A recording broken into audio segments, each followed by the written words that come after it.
Hey guys, how are you doing today? It's your noob back here with another video.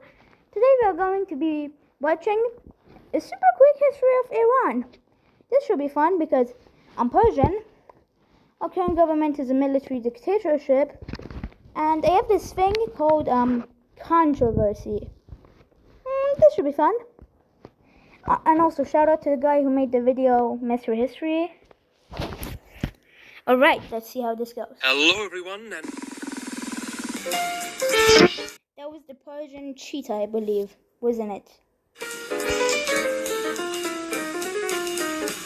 this is Asia, and here's Iran. Now let's run through it all, shall we? Not many nations are as ancient as Iran, and its story stretches way back to those indistinct eons of stone in the tantalizing outskirts of archaeological knowledge. As the centuries slipped by, civilizations sprang up. Curious, cryptic cultures of clever craftsmen creating curios like cup-bearing anthropomorphic bulls. But the first major civilization of Iran was Elam, which popped up in the 3rd millennium BC. The Elamites spoke a language not related to any other, and made the that's why the Persian language is so unique. It doesn't come from these guys, but it has a little bit of relation, because some people called the Arabs.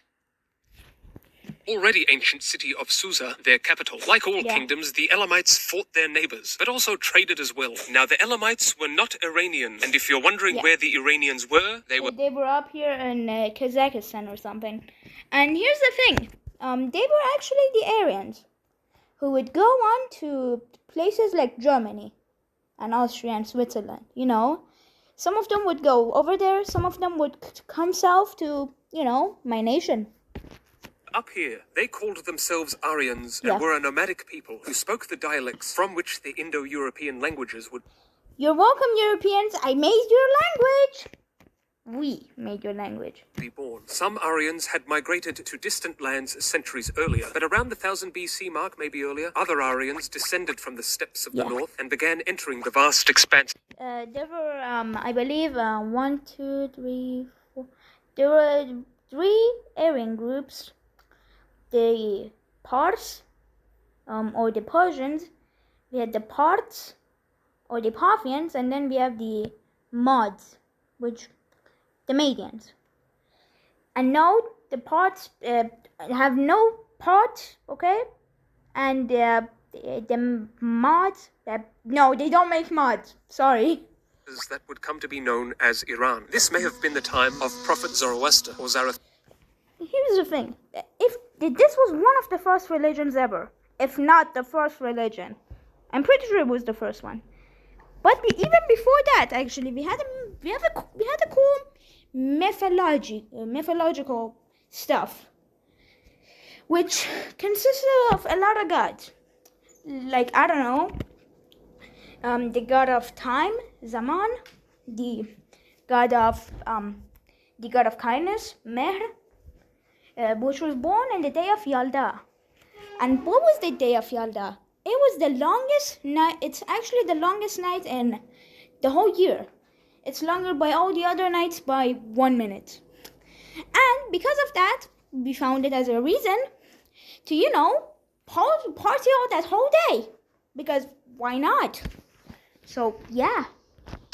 Founder of the dualistic religion Zoroastrianism, which would become the majority faith of Iran for over 1,000 years. Now, the Iranians were not united in the country they seized, but rather divided into different tribes, the most prominent being the Persians and the Medes. But for over 2 centuries, they were subjugated by the Assyrians. Around 612 BC, the Medes under Cyaxares teamed up with the Babylonians and sacked Assyria's capital. But as Assyria had been declining, the Medes had been growing in strength and came to rule a large, if short-lived empire that ended up taken over by their cousins, the Persians, with the rise of Cyrus the Great in 550. This man is the biggest legend we have. He conquered everything. Pretty much everything. He conquered Iran, Armenia, and a bit of Turkey, and a little bit to Afghanistan and Pakistan, a bit to the north. Not too much to get to the Parthians, but a bit. BC, one of the very best kings in all history. Cyrus, himself half-Median, truly thrust the Iranian people into greatness by setting out and conquering the largest empire the world had ever known, the Achaemenid Empire. Cyrus's foreign policy was not at all as brutal as the Assyrians had been. Rather, he was a tolerant man, generous and wise, famed for freeing the Jewish captives in Babylon to return to Jerusalem and rebuild their temple. Cyrus governed his extensive domains by an efficient system of administration, in which the empire was not run as a single unit, but as a patchwork of states called satrapies that were each managed by regional governors called... and also, he did a cool thing where for the first time actually, divided people into groups. Here's the thing, Iran was agricultural, okay? Was agricultural, but mostly it was, we liked animals and livestock, which means that vegan teacher would hate to be a Persian in, back then. And he divided the people into two sections. The rest of people, the normal people, the peasants or something, which was the tradesmen, the merchants, and the smiths, and down there at the peasants, at the lowest part, we have most of the population, which was farmers and dairy farmers. And then at the Buzurgan rating, the big boys, those guys consisted of generals, soldiers, like priests, princes, and kings, and also teachers. We really liked our teachers. Satraps, who had a bustling civil service beneath them. Cyrus was followed by his son Cambyses, whose reign was short but still saw him conquer Egypt. Darius the Great, not from the royal line. Alright, this guy was just... Alright, so this guy constructed the Takht Jamshid, which was the royal palace of, the emperor. And which stands today. Like, Alexander burned it, still fine. Many storms came in, still fine. The Mongolians conquered the place, still fine. I don't know how this place survived, but it did. These things happened. And also, this guy made the first coin, actually. It was named the Darik. Don't confuse that with Drake. But yeah, it was the first coin, I believe. Managed to win the throne, but made sure to tell everyone that it was actually the great god Ahura Mazda who had given him the kingdom. Darius expanded the empire to its maximum extent and further refined its efficiency. Just look at this thickness. That's thick. By improving the network of roads, which of course meant swifter acquisition. Honestly, the two big ancient roads we have are the Royal Road, which we can see right here, the, Jadeh Shahi, and they had the Jadeh Abrisham, which this one actually was the Silk Road, basically. I have nothing to say. The Chinese were like, alright, we're building a really long road to Rome. Do you mind if it crosses you? Because it would be a lot more efficient than getting it from the north to Russia or something. And we accepted. Well, we took some money from them. Cash, stonks, capitalism. Of Texas. However, not all the nations subject to Persia were happy at being subjugated, and after the Greeks of Ionia revolted with Athenian support, Darius, after quashing the revolt, vowed to punish the Athenians. But his forces met a shock defeat at Marathon, and he died before he could prepare another campaign. The mission passed to his son, Xerxes, who organized a massive land and naval invasion. Herodotus. Fun fact, I'm not sure if it was him, but in the Achaemenid Empire, we had a special forces, actually. It was some really strong, well-trained, well-armored, well-equipped soldiers. Those guys were 10,000 dudes. No higher, no less. Just 10,000 dudes. And this number wouldn't go lower and wouldn't go higher because we had a system of conscription, actually. It was one of the first one, if not the first. You know, if someone died instantaneously, he would be replaced with another soldier, which, I mean, good for us. Says, when the bridge Xerxes commissioned across here was wrecked in a storm, he ordered the sea to be whipped. I have no words for that. I didn't knew that, but yes, ripping the sea is definitely gonna work. Xerxes fulfilled, I believe the Romans did something similar. Darius's desire to chastise Athens and burned it to the ground, but was unable to conquer Greece itself, and Persia went home after losing the Battle of Plataea in 479 BC. Xerxes was not cut out to be a conqueror, but he was an able builder and beautified the cities of Persia with palaces, gates, and halls. The long reign of Artaxerxes II saw Persia putting down revolts in Egypt and amongst select satraps, and one gets the idea that Persian power was diminishing, an idea confirmed with Darius III, who saw his empire swallowed up by Alexander the Great, who invaded in 334 BC in revenge for the Persian invasion of Greece, and who torched the glittering city of Persepolis. Greek rule in Persia continued after Alexander with the Seleucid Empire, but in the 200s BC, an Iranian people called the Parni conquered the section. It was in Parni. They were the Parthians, the Parths, as we call them. And those guys actually were the northern Aryan people, and all they did was just, well, like, bruh, we don't want this Greek guy here. They came after Alexander, so they must be Greek. I don't give a fuck what you say. I'm just gonna conquer the whole place because why not? I can. Of Iran called Parthia, marking the ascent of the Parthian Empire. Yeah. And if you ever wonder why the Romans didn't expand further east, it's mostly because the Parthians were there to stop them. But here's the thing, we were basically Mongolians if they were in ancient times, because fun fact, something that the Parthians did, they had good archers, okay? There were three things that Parthians would teach their children. It was horse riding, archery, and honesty. It was the three things they teach them. And also, talking about three important things in Persian culture, you know, old Persian culture, let's dive into our good old religion. This religion was like, dude, we're gonna keep this simple. You do three things, you go to heaven. Simple. Unlike Hinduism, we were like, you think about good things, you talk about good things, and you do good things. Like, that's all. Keep it simple. Like, yeah. Too much war tends to weaken, and Parthia did just that, and a fellow Iranian called Ardashir I. Dude, this guy has some problem pronouncing our names, but it's better than all the other English speakers trying to pronounce our names, not gonna lie. This guy was Ardashir, and what he did, he basically threw out the Parthians and installed the Sasanians. You know, the last dynasty.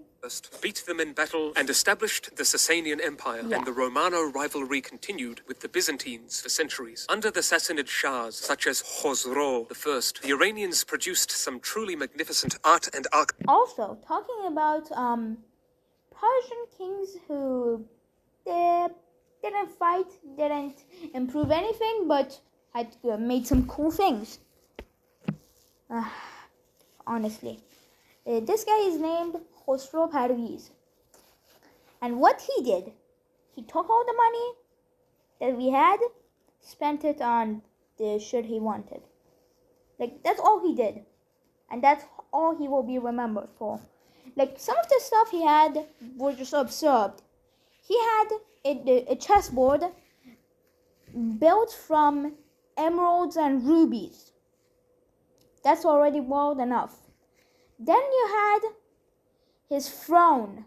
Then he had his crown. His crown was made up of gold, rubies, emeralds, diamonds, one very huge ass diamond. And it was so fucking heavy, he couldn't put it on his head. So they stuck a chain to the fucking crown so that he could sit under it on his throne that was made from gold and the horn of elephant, and also some silk, and some, animal fur. We don't know which one because by now it's destroyed. But all that incessant conflict with the West exhausted the... Oh, fuck. I know where this one's going. So, we had a war with Byzantium. We won the war. We were happy. Then, some Arabs were like, "Bonjour, motherfuckers. I see that you're happy that we defeated the Byzantines. Would be a shame if I destroyed you." And that's basically what happened. They destroyed the empire. Then, what they did, they were like to the people, they said to the people basically, you either become Muslim or you're dead. That's what happened. Some converted to Islam, some died, and the ones who didn't want to convert to Islam just ran away to India. And that's the same thing that happened to Nazi officers after WW2. I go to Argentina, and we go to India. Because why not? Because we can. Empire, just as the Arabs, inflamed with the zeal of the new religion of Islam, were storming out of the desert. Well, here's the thing. The moment that Islam came into Iran, we started to have a slow and steady downfall. We were once great. But the moment Islam came in, we got destroyed after it. We slowly got destroyed. I hate it. I hate Islam, personally. I hate Islam. Not just because of the thing it has done to my nation. Because of this thing called the Islamic Republic. More like the Islamic dictatorship. And so, it's the current government of my nation. It's definitely not Republican, that's for sure. And also one other thing that I'm sure of is that we have no freedom of speech. None. Just none. Zero freedom of speech. You're going to be shot and killed if you say anything they don't like, saying you want the monarch back or something. Which I do. Pretty much everyone in the whole nation does. And if I post this on YouTube, I'm not going to be killed because they don't have any access to YouTube. Because, it's banned for the country for some reason. And yeah. After several victories against Persian forces, the Arab Caliph Umar ordered the conquest of Iran in 642. And while it wasn't an easy task, the forces of Islam eventually conquered the country, and as the centuries accumulated, most Iranians became Muslim. Persian culture was too strong to die, however, and the Arabs, like so many others, borrowed the Persian style of art, government, court etiquette, and so on in what's called... how can you not? If it's good, you take it. That's what the Arabians did. That's one of the only logical things they did when they invaded us, honestly. Iranian intermezzo. The caliphate began wilting in the 9th century, and Iranian dynasties began gaining more autonomy, the Samanid state being the most impressive, producing geniuses like the physician, philosopher, Alright, talking about smart boys here. We had this guy, Ibn Sina. This guy really liked, you can say, he was a good doctor. He was just like Johnny Sins. I had to say it. Sorry, I had to say it. Then you had Jabir ibn Hayyan. That guy, he liked chemistry. Then you had Khwarazmi, who liked math. No one likes math, so he was kind of unique. Then you had just a ton of poets, okay? An infinite amount of poets. And that's why Farsi class is really hard. Because you have a lot of language history. A lot. You can say too much, but yeah, that's the case. So, I have nothing to say about that one. Mathematician, astronomer, alchemist, and theologian Avicenna, and the magnificent poet Ferdowsi, whose enormous... Fun fact, this book right here, the Shahnameh, actually took 40 years to be written. It took a long time. And they're gonna use this to flip you up if you're in the Farsi class at a Persian school. So, yeah, we're having a bad time at our schools, that's for sure. And also, plus the trash education system, with not to mention the fucking concours, which is Squid Game in real life. You have to give an exam against all these students in the whole nation, and it's like a competition. The higher score you get, the better universities you're gonna get into. It's basically Squid Game in real life. If you get a low ranking, no university is gonna accept you, which basically means Squid Game. But you don't die. You slowly begin to die in depression and homelessness or something. I don't know. Epic, the Shahnameh, was an exuberant, celebratory evocation of Persian myth and history. The Turks, meanwhile, had been sweeping in from the east, and Iran was taken over completely by their Seljuk Empire. But, once again, Persian culture was too strong to die, and the Turks ended up Persianized like the Arabs before them. Another Turkish... I mean, you can't! You cannot! And you shall not take us over. If you do, you're gonna become us. So stay away from invading us. Imagine if the USA invade us and then we have Persian America or something. that's gonna be questionable. Dynasty followed, and one day in the early 1200s, its leader, Muhammad II, chose to have the diplomats sent by an Eastern leader executed. This was a big mistake, because that Eastern leader was none other than Genghis Khan. We all know where that's going. 80% of population, poof, gone. Like, it's basically like being like Twitter. It's like you're playing COD Warzone, and then you suddenly see some guy bullying you, and you're like, all right, 1v1 me then. Proceeds to get absolutely destroyed by a Chinese player.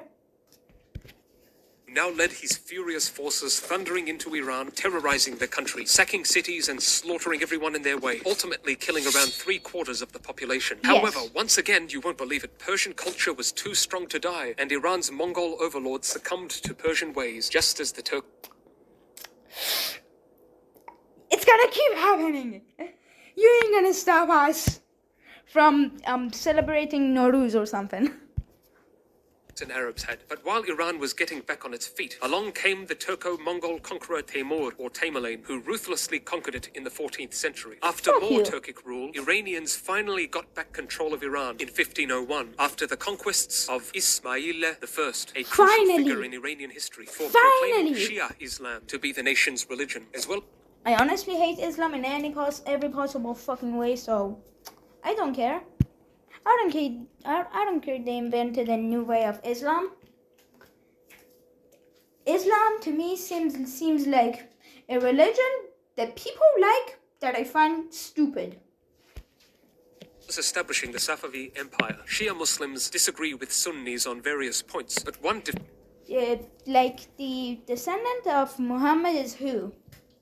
The Sunnis say it's definitely Abu Bakr, which Abu Bakr is was, I believe, one of his friends and followers, which when Muhammad died was the perfect age to be a, prophet, 40 years old. That's the age Muhammad and many other became, prophets. And yeah, the Sunnis think Abu Bakr should have been it, but the one Muhammad chose himself was Ali. So yeah, I think Shia takes the cake here.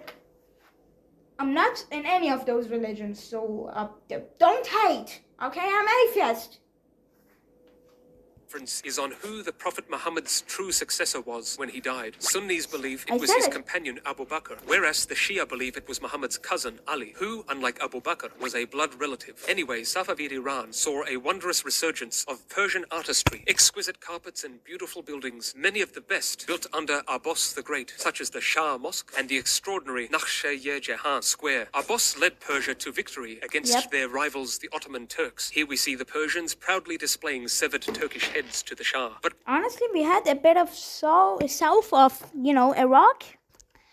But it was taken from us by the Ottomans. Like, the Ottomans hated us for being Shia, not Sunni. But Islam is Islam, okay? It's so dumb. At least I think it's dumb. You can think whatever you want, but it's basically fighting over sand, because Iraq was worthless, basically, except a few cities like Baghdad.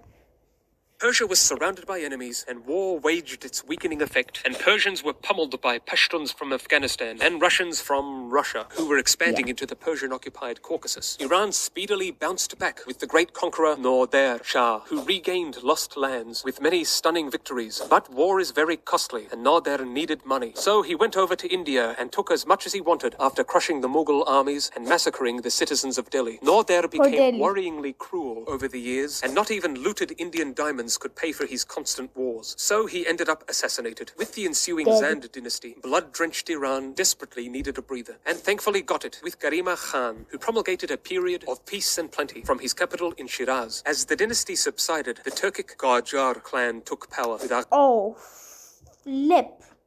So the Qajars were basically, we had a lot of stuff back then. A lot of stuff. In like north, south, east, west, wherever, we had a lot of stuff.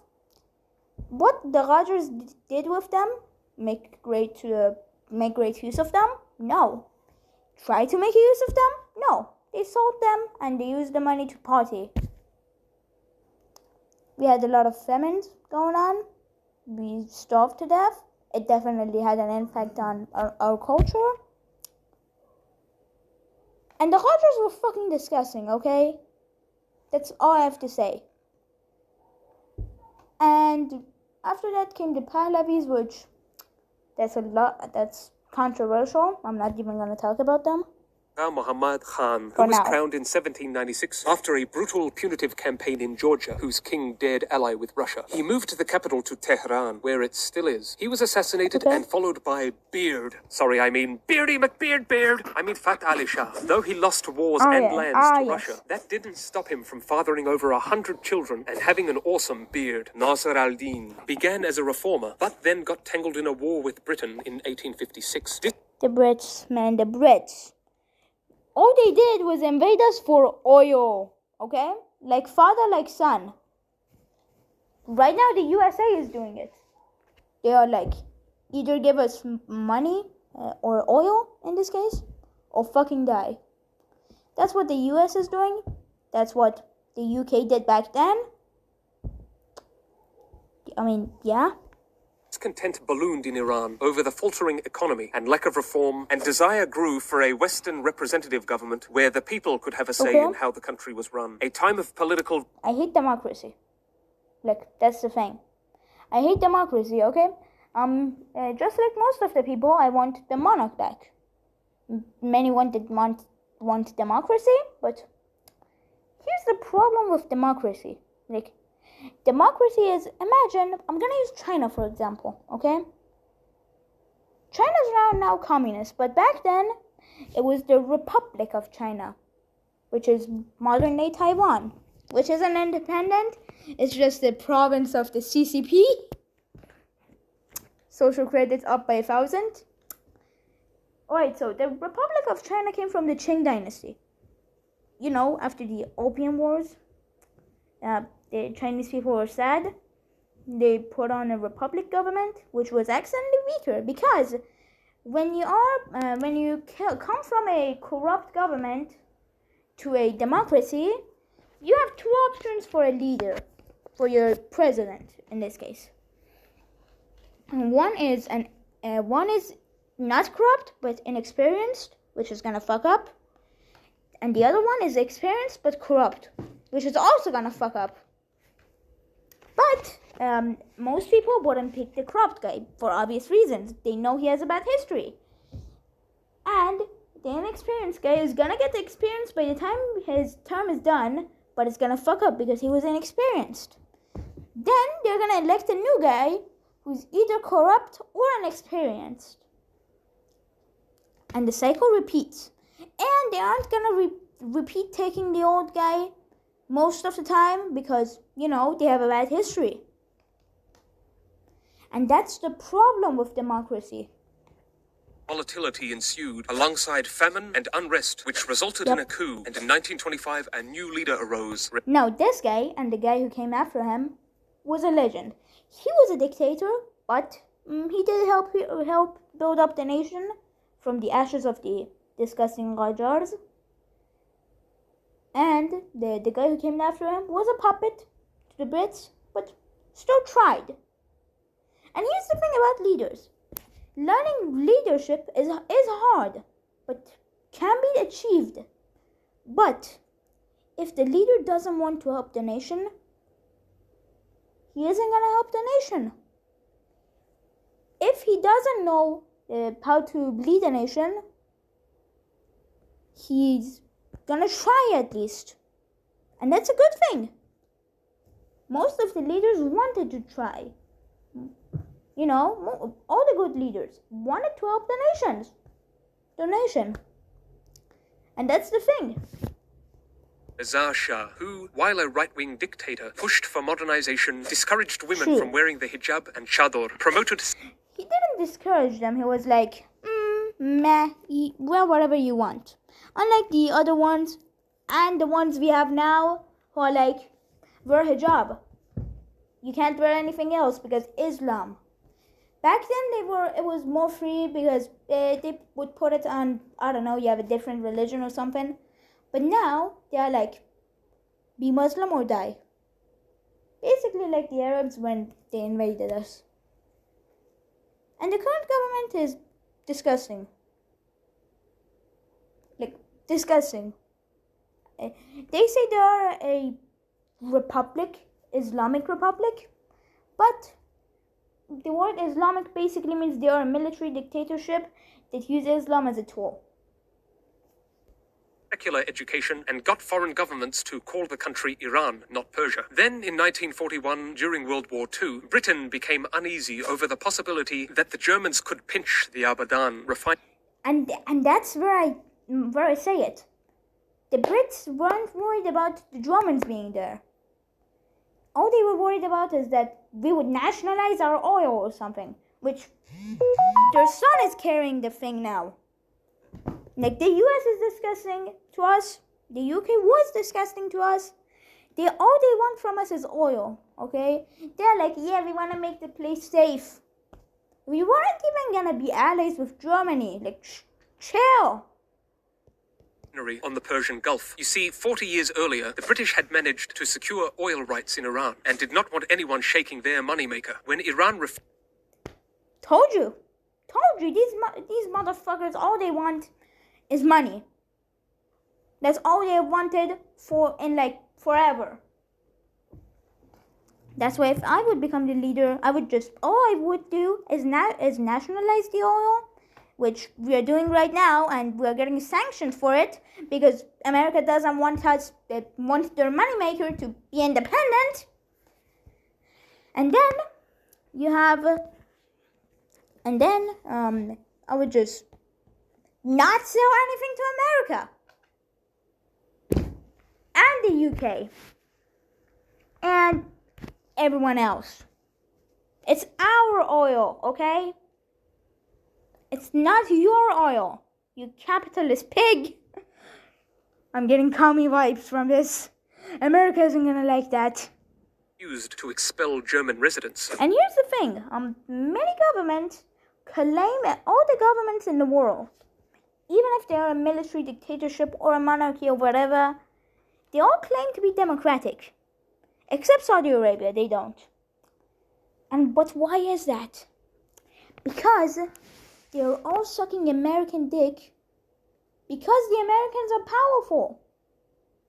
Like, that's the thing. Back then, when we were strong as fuck, everyone would suck our dick. Now, everyone sucks the Americans because, they have power. And the people who don't want to suck the Americans, they suck China. And the people who don't want to suck on China, they just don't get powerful, pretty much. Or some of them just make their own things, like Japan or something. Which Japan is kind of dependent to the US, but still, like Russia. Yeah, Russia. Wait, they still buy things from China. India. Yeah, India. They're still allies with the US. Pakistan. They're friends with China and Russia, but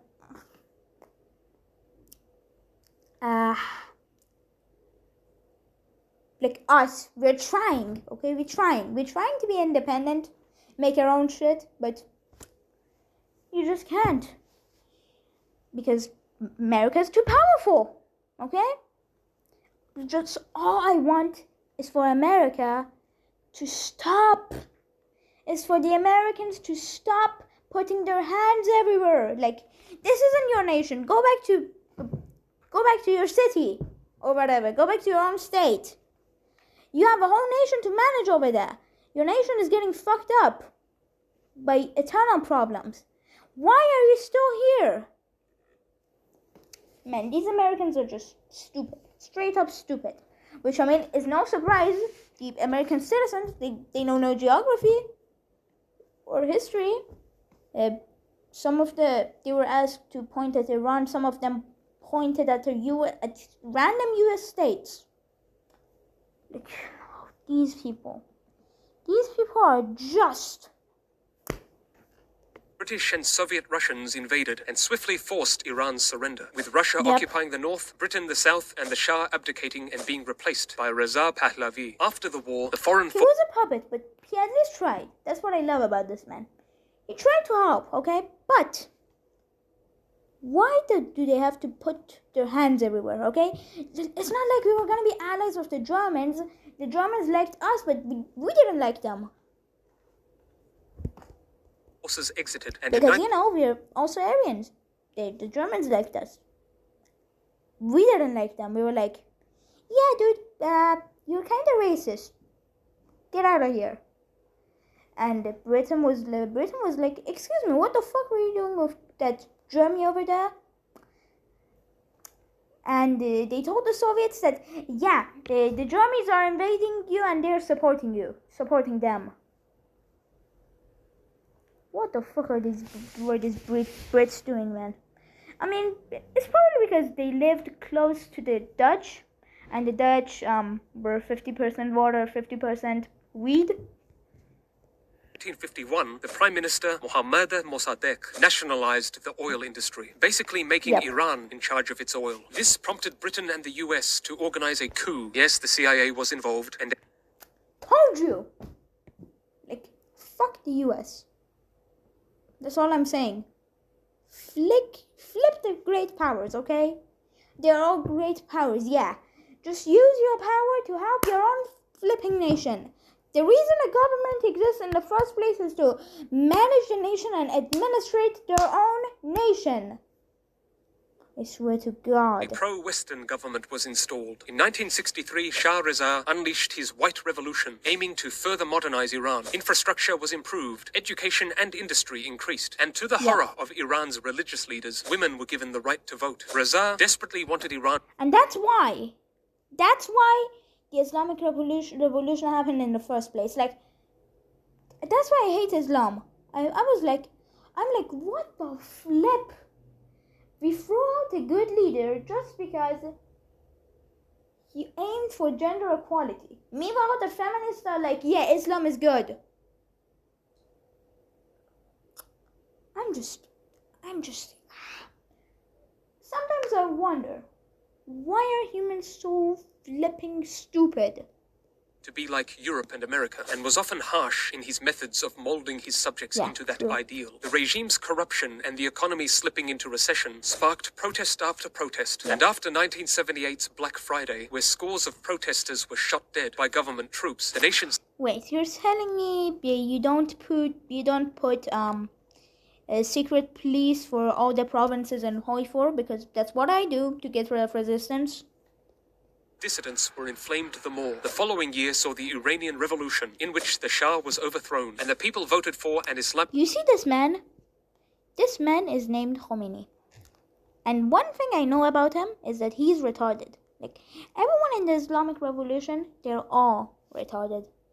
All of them. All of them are corrupt motherfuckers who just want to take the money we have and spend it for themselves. They're basically like the Rajas 2.0. This man is retarded. The guy who came after him, Khamenei, he's also retarded. All of these guys are retarded. Retarded after retarded after retarded. All of them have brain problems. All of them are military dictators. All of them pretend like they're democracy, which they aren't, which I'm happy that they aren't democracy because I hate democracy. But they're still bad. And they also pretend like, yeah, we have good shit. We have freedom of speech. We definitely don't kill people who talk against us. Like, I could say the US should invade us and start a new government only if they restore the Shah. Not a random ass democratic government, because then I'll be against that government also, because every democratic government that the US installs is an American dick sucker. We all know that one. Republic, and the popular Ayatollah Khomeini became supreme leader. The American embassy was stormed and its staff taken hostage, finally being released in 1981. But the two nations cut all diplomatic ties with each other and have been at odds ever since. Meanwhile, Iraq, worried that Iran's revolutionary sentiments would spread and thirsty for Iranian oil, invaded their next-door neighbor, and it was war. Hundreds of thousands died, and as the military stalemate persisted, both sides agreed to a UN-brokered ceasefire in 1988. Under Rafsanjani, Iran sought to heal and basically stay out of trouble, and President Khatami aimed to further tolerance and peace and economic growth. But that was scrapped with Mahmoud Ahmadinejad, and relations with the This guy's a motherfucker. And the guy who came next to him, he was questionable. And by questionable, I mean he raised the inflation so flipping much that we're dead. Currently, most of our people currently can't afford everyday needs. Most of the people can barely afford food. That's when you know shit is serious. People can barely afford food. Most people. At least I got lucky. I got lucky that I'm born in a filthy rich family. But other than that, imagine all the people in my nation. The people who back then supported the revolution and were like, yeah, let's overthrow the Shah. Fun fact, one of the things that Khomeini promised us was free electricity and free water. Like, you didn't have to pay water bills and electricity bills. Obviously, we were lied to. Obviously. And that's one laughing stock we have today. Which, yeah. During the summers, power goes out every day in certain hours. Like, power is out 2 hours, or even sometimes 5 hours a day. And our nation is a superpower. Global superpower. It's like 14th in the world or something. This nation has so much flipping potential. So much. But who cares? They're just here for a quick buck. Worsened. After refusing to halt its nuclear enrichment program, Iran was hit. Honestly, why can we not have nukes? I understand the Islamic Republic is crazy. They're stupid. Yeah, I can understand it. But wouldn't they say the same thing? Say the same thing if it was a monarchy. Wouldn't they say the same thing? Yes. Because the only one who's allowed to be a world power, the only one who's allowed to have their D sucked, is the US. Obviously. National sanctions. His successor, Rouhani, was more moderate, widespread. Now, this guy is a motherfucker. This guy. He has some brain problems. Obviously, he's replaced with a new guy here who hasn't had education. He has only studied till sixth grade. Basically means he has taken as much education as me. He was in 7th grade this year, and I'm going to 8th grade right now, which means we're both going to 8th grade. Where are we going with this? Like, this guy has the inflation going even worse. Corruption was already bad enough, but somehow he can take it farther. Like, all these guys that came in the Republic were just Republic, aka dictatorship, pretending to be Republic. They were all had brain problems. Anger at deteriorating conditions provoked protests and then more protests. Anyway, Iran's tenuous place on the world stage makes it difficult to foresee its future, and precisely what awaits this ancient land in the days and years ahead, I'll leave for more astute analysts to decide. But I think Iranians can take courage from their history that Iran really is too strong to die, and it's worth noting the achievements of the Iranian people, who have accomplished so much amidst the many upheavals of their nation in science, literature, art and architecture, cinema and sport, and if you haven't tried their food, what on earth are you waiting for? Anyway, that's it for Iran. Food. One thing that's in most Persian foods is that they look atrocious but taste like heaven. That's for most of our dishes, but we have some good looking ones, like our kebabs. Some say kebab came from Turkey, but yeah, we have some. That's all from me for now. Bye-bye! Yeah, that's it. Honestly, this reaction was fun. Although I have a lot of controversy going for me, and if my government finds my location, I'm definitely dead. But still, this was a fun react. Anyway guys, that's all for today. Hope you guys enjoyed this one. If you did, make sure to hit that like and subscribe button, and I'll see you in the next one.